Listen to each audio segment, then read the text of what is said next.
नमस्कार दोस्तों, मैं एक शर्मा चंद्रशेखर उगले आपका अपने सैन्य शेयर मार्केट यूट्यूब चैनल में स्वागत करता हूं। हम देखेंगे रेलवे के स्टॉक का एनालिसिस फंडामेंटली और टेक्निकली। ये 2 या 3 पार्ट में बनाऊंगा, छोटे-छोटे वीडियो, तो आप इसको ध्यान से देखिए और अपनी डिसीजन लीजिए कि इसमें अभी चलते ट्रेन में बैठना है कि नहीं बैठना है। रेलवे के स्टॉक है और सारी ट्रेन से रिलेटेड है, तो आप इसको ठीक से समझिए। ये आईआरसीटीसी कैटरिंग से रिलेटेड है। पी रेशियो 69, बहुत ज़्यादा। P price to book ratio 29, मतलब 30 गुना आप पेड कर रहे हो अगर इस करंट प्राइस में लेते हो तो। ये लार्ज कैप कंपनी है। अब ये फाइनेंशियल, इसका हम बैकग्राउंड देखेंगे। फाइनेंशियली क्या है, lower than industry revenue growth. Industry से इसका रेवेन्यू ग्रोथ कम है। नेट इनकम इसकी इंडस्ट्री से ज़्यादा है। डिक्रीजिंग मार्केट, मार्केट में इसका भागीदारी कम होती जा रही है प्रॉफिट में। अब नेट इनकम क्वार्टरली देखेंगे हम। क्वार्टरली में देख सकते हो कि ये बढ़ता गया लेकिन जून में कम हुआ। अभी सितंबर में ये बढ़ा, दिसंबर का इसका आना बाकी है। एनुअल देखेंगे। एनुअल में भी 2023 का तो हम देख नहीं सकते, 2021 और 22 में यहाँ बढ़ा है। 2023 में बढ़ा है तो टीटीएम दिखा रही है, ट्रेलिंग 12 मंथ। तो ये इसको देख के ग्रोथ तो है। हमने बैलेंस शीट देखना है। बैलेंस शीट में क्या है, करंट एसेट और नॉन करंट एसेट अगर ये मिला के देखो 5,000, लेकिन करंट लाइबिलिटीज जो है नो करंट एसेट से कम होनी चाहिए, और यहाँ अगर आप देखोगे तो ये आधी है। नॉन करंट लाइबिलिटी और टोटल करंट, टोटल एसेट और टोटल लाइबिलिटीज ये देखोगे तो टोटल लाइबिलिटीज आधी से ज्यादा ही कम है, आधी कम है। तो ये बैलेंस शीट भी ठीक है। अब कैश फ्लो, कैश फ्लो में अगर देखोगे तो इनके पास फ्री कैश फ्लो है 742 करोड़ का। अब फिर कंपैरिजन में आईआरसीटीसी देखोगे, इसका पी रेशियो और प्राइस टू बुक रेशियो दोनों ही ज्यादा है जोमेटो, इन्फोसिस और पीवी फिनटेक से मिलाते हैं। तो होल्डिंग, होल्डिंग कांस्टेंट है, कोई प्लेजिंग नहीं की हुई है, और प्रमोटर 50% से ज्यादा है। टेक्निकल, टेक्निकल में अगर आप देखोगे, इस ट्रेंड लाइन को ब्रेक करने के बाद जो पुल बैक आया, ये जो छोटी कैंडल बनी है यहीं पे इसकी बाइंग थी। लेकिन अब ये काफी ज्यादा गया, यहाँ कंसोलिडेशन का वेट करना चाहिए। कंसोलिडेशन का वेट मतलब, अगर आपको कंसोलिडेशन के बारे में नहीं पता तो ये इसको ब्रेक किया है।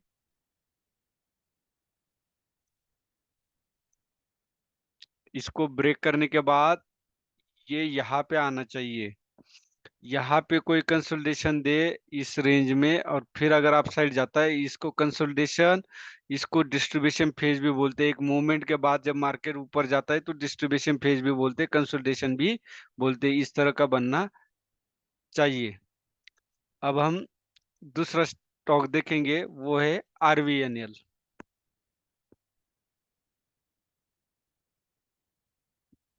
रेल विकास निगम लिमिटेड, ये भी फाइनेंस से रिलेटेड है, RVNL.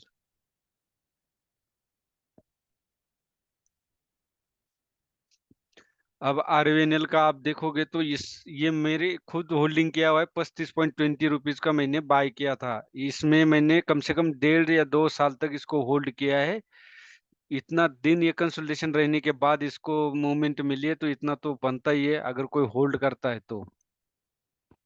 Price to book ratio इसका 6.93, मतलब तकरीबन 7 गुना, और पी रेशियो 34%, मतलब ये अभी तकरीबन ओवर वैल्यूड हो चुका है।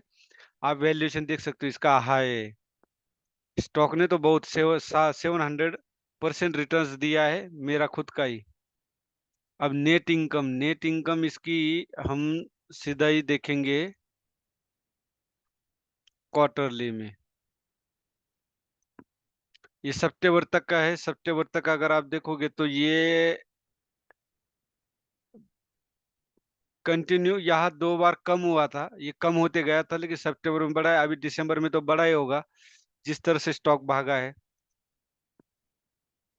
Balance sheet, current asset 9,000 crore, current liability 4,000, मतलब हाफ है। और current asset non current asset 9,000 और नॉन करंट लाइबिलिटीज, मतलब टोटल एसेट से करंट लाइबिलिटीज कम है। अब इसका कैश फ्लो इनके पास फ्री कैश फ्लो माइनस है, और change in working capital minus है, net change in cash minus है। तो थोड़ा सा अब इसका कंसोलिडेशन का इंतजार करना ही पड़ेगा और इनका सेटलमेंट का इंतजार करना पड़ेगा। क्योंकि चलते ट्रेन में बैठोगे तो गिरने के चांसेस 99% है।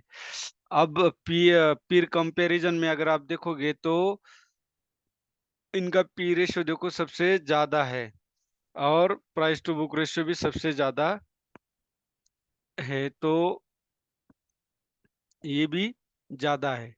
टोटल प्रोमोटर होल्डिंग यहाँ डिक्रीज हुई है आरवीएनएल में 5.36%, फिर भी इसका टोटल 60% से ज्यादा है, 72% है प्रोमोटर की होल्डिंग। लो प्लेज होल्डिंग नहीं है, ये भी अच्छा पॉइंट है। फॉरेन अदर डोमेस्टिक इंस्टीट्यूशन इनकी भी इन्वेस्टमेंट इसमें है।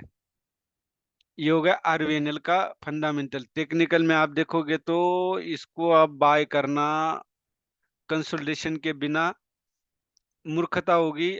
आप देख सकते हो या आरएसआई बिल्कुल ऊपर गया है 80 से ऊपर, मतलब ओवर वैल्यूड। वॉल्यूम बहुत आया है, कैंडल भी वीकली देखो किस तरह सीधे 90 डिग्री में है, लेकिन आपको इसको कंसोलिडेशन का वेट करना चाहिए। ये अगर 187 के आसपास खरीदती तो भी ठीक था। मैंने यहाँ पे खरीदा हुआ है, मुझे लगता है 20 में खरीदा हुआ है, मैंने 20 में खरीदा था। हाँ, इसी कैंडल में मैंने खरीदा था, और उसके बाद ये डाउन आया, यहाँ से मैंने इसको होल्ड किया था यहाँ तक, और उसके बाद देखो आप कितनी बढ़िया मूवमेंट मिली है। तो चलो ये हो गया आरवीएनएल का। अब इसको कंसोलिडेशन का इंतजार करना पड़ेगा, दोबारा कंसोलिडेशन आपको दिखाता हूँ। अब यहाँ पे ये कहीं वापस या कहीं आ जाए, और फिर कहीं या इसी तरह फिर ऊपर चला जाए, या तो यहाँ से आने के बाद यहाँ से चला जाए, तो स्टॉप लॉस इजी हो जाएगा। अगर हम यहाँ एंट्री करते तो हम इसका स्टॉप लॉस यूज करते, या तो यहाँ करते। अब यहाँ भी आप रनिंग कैंडल में एंट्री करोगे तो भी स्टॉप लॉस यही है, और 143 और 160 के आसपास ही है। तो आप खुद अपनी डिसीजन ले कि चलती ट्रेन में बैठना है जिसमें गिरने के चांसेस ज्यादा है, कि वेट करना है ट्रेन रुकने का। अब हम आईआरएफ से देखेंगे।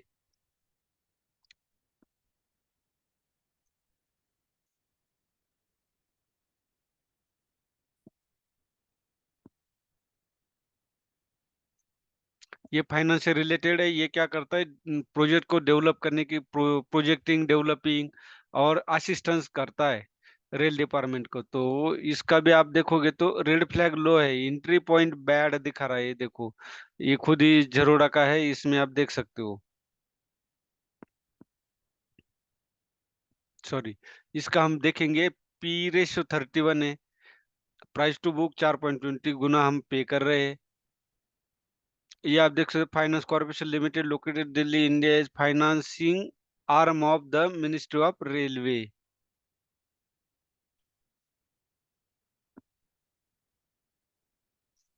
Higher than industry revenue growth, higher than industry net income, increasing market share. अब हम क्वार्टरली देखेंगे। क्वार्टरली में आप देख सकते हो नेट इनकम इसका कम हुआ, मतलब यहाँ मार्च 2023 में कम हुआ था, जो जून में ये बढ़ गया, फिर सितंबर में ये थोड़ा सा कम हुआ है। तो तकरीबन ये एवरेज चल रहा है, अप डाउन प्रॉफिट हो रहा है, लेकिन अप डाउन जो कंसिस्टेंसी होनी चाहिए ना, 1 रुपए 2 रुपए में जो इंक्रीमेंट होना चाहिए वो नहीं हुआ है। अब एनुअल में भी, हाँ एनुअल में हम देखेंगे। एनुअल में अगर नेट इनकम देखोगे तो एनुअल में यहाँ यहाँ कम बढ़ा, यहाँ बढ़ा, लेकिन यहाँ कम हुआ था। सॉरी, ये तो आगे का है, 2023 में यहाँ बढ़ा हुआ ही दिखा रहा है, क्योंकि ये क्वार्टर अभी बाकी है। टोटल एसेट और नॉन टोटल लाइबिलिटीज आप देखोगे तो तकरीबन 50,000 का ही फर्क है। तो आपको इसके बारे में थोड़ा सा देखना पड़ेगा, क्योंकि चलो ये तो फाइनेंस से रिलेटेड है तो इसका करंट लाइबिलिटी ज्यादा ही होगा, लेकिन यहाँ तो नॉन करंट लाइबिलिटी ज्यादा है, तो इसके बारे में कैश फ्लो से थोड़ा सा हमें ये कैश फ्लो भी इसका निगेटिव है, change in working capital negative है, नेट चेंज इन कैश इनके पास 59 है, तो ये निगेटिव से पॉजिटिव में आया है। पीर कंपैरिजन में अगर आप देखोगे तो इंडियन रेलवे फाइनेंस कॉरपोरेशन, इसका आरवीएनएल से पी रेशियो कम है, बाकी पावर फाइनेंस कॉरपोरेशन और आरईसी से इसका पी रेशियो बहुत ज्यादा है। प्राइस टू बुक रेशियो इसका आरवीएनएल से कम है, बाकी दोनों से ये ज्यादा है। और होल्डिंग होल्डिंग में आप देख सकते हो, promoter holding cost low pledge promoter holding insignificant है। यहाँ भी टोटल प्रोमोटर होल्डिंग अगर आप देखोगे तो 50% से ज्यादा है, तो आप इसमें इन्वेस्ट कर सकते हैं क्योंकि प्रोमोटर होल्डिंग बहुत ज्यादा है। लेकिन अब हमें टेक्निकल बताएगा आईआरएफसी के बारे में। आप देख सकते हो ये जो टारगेट था, यहाँ पे एंट्री थी इसकी 78 के आसपास। अब उसके बाद आप यहाँ पे भी एक एंट्री कर सकते थे 93। अभी यहाँ भी सेम आपको कंसोलिडेशन, कोई डिस्ट्रीब्यूशन फेज बने या कोई करेक्शन आए तब आप एंट्री करें, वरना चलते ट्रेन में बैठला मतलब 99% प्रोबेबिलिटी गिरने की है। यहाँ सब आरएसआई भी अगर आप देखोगे तो 90% अब है, 50 ईएमए से ऊपर तो ट्रेड कर रहा है, ये पॉजिटिव पॉइंट है। लेकिन अब बहुत ज्यादा up गया हुआ है, जिसका स्टॉप लॉस हमेशा ढूंढना है स्टॉक का एंट्री करते वक्त। आप जितना भागेगा स्टॉप लॉस ऊपर नहीं जा सकता, स्टॉप लॉस यही है जब तक कोई करेक्शन नहीं देगा, कंसोलिडेशन नहीं देगा। ये हो गया आईआरएफसी। अभी देखेंगे हम आईआरईडीए,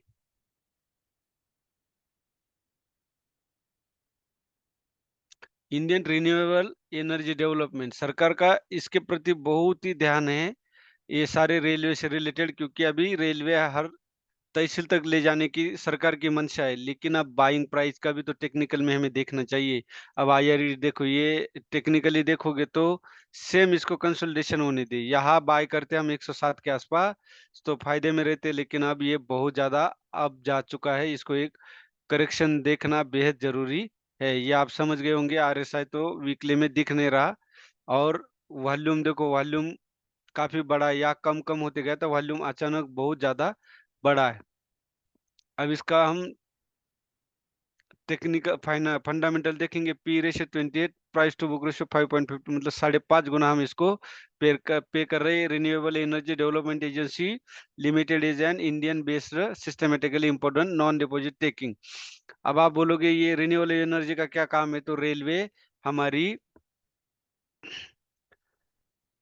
इलेक्ट्रिसिटी पे ज्यादा चलती है, तो रेलवे जब बनती है तो आपको पटरी बिछाना है, पटरी बिछाने से पहले जगह खरीदनी, तो जगह खरीदनी है तो रियल एस्टेट भी चलेगा। रियल एस्टेट के बाद जब पटरी बिछानी है तो ये जो पटरी वाली मैन्युफैक्चरिंग कंपनी है ये भी चलेगी, और उसके बाद इलेक्ट्रिसिटी वाले भी चलेगी। और जो पत्थर कंकड़ उंकड़ वाला काम करती है वो रेलवे के उसमें चाहिए, वो भी। फिर लकड़ी वाला, इसमें लकड़ी वाली भी है, वो भी मैं आपको करूंगा। तो ये सब कंपनियां जो डिपेंडेंट है, सब्सिडियरी कंपनी जिसको बोलते हैं, ये सब कंपनी इस पे ऊपर डिपेंड है, ये चलेगी। अब ये देखो मिड कैप कंपनी 33,000 करोड़ का इसका मार्केट कैपिटल है। अभी फोरकास्ट में ये देखो, performance low, valuation high, growth लो, और रेड फ्लैग लो है इसका। अब क्वार्टरली में देखेंगे हम, इसका रिजल्ट आया है और रिजल्ट आप देखोगे तो 335 करोड़ बढ़ता गया। या देखो ये दो कम, यहाँ बड़ा है, या थोड़ा कम हुआ, अभी यहाँ सीधा 335, ये पीछे वाले को सबको क्रॉस करके ये गया है, तो ग्रोथ अच्छा है। बैलेंस शीट हम सीधा देखेंगे, current asset, current liabilities, total asset 50,000 crore, non current liability 40,000, मतलब काफी डिफरेंस है। तो एक पॉजिटिव है। अभी हमें फ्री कैश फ्लो मिले तो भी अच्छा है, लेकिन टेक्निकली ये रेलवे के जो स्टॉक बताए एक भी खरीदने के लिए अभी ठीक नहीं है। ये चलती ट्रेन में बैठना है, अभी खरीदना मतलब चलती ट्रेन में बैठना है। Change in working capital negative, free cash flow भी निगेटिव बहुत ज्यादा। पीर कंपैरिजन में IRDEDA अगर आप देखोगे तो पी रेशियो और प्राइस टू बुक रेशियो दोनों ही बहुत ज्यादा है IRDA का होल्डिंग देखेंगे हम। होल्डिंग यहाँ भी प्रमोटर का अच्छा है, मतलब प्रमोटर का होल्डिंग 50% ज्यादा है तो अच्छा होता है। अच्छा इसलिए कि भाई उसने ज्यादा पैसे लगाए तो वो ध्यान भी उतना ही देगा, अपने जैसे छोटे बच्चों को संभालते। ये हो गया हमारा रेलवे के 5 स्टॉक का एनालिसिस। अब नेक्स्ट और स्टॉक है, उनका पार्ट 2 हम बनाएंगे। वीडियो अच्छा लगे तो लाइक कीजिए, शेयर कीजिए और सब्सक्राइब कीजिए ज्यादा से ज्यादा, जिससे मैं और स्टॉक के बारे में आपको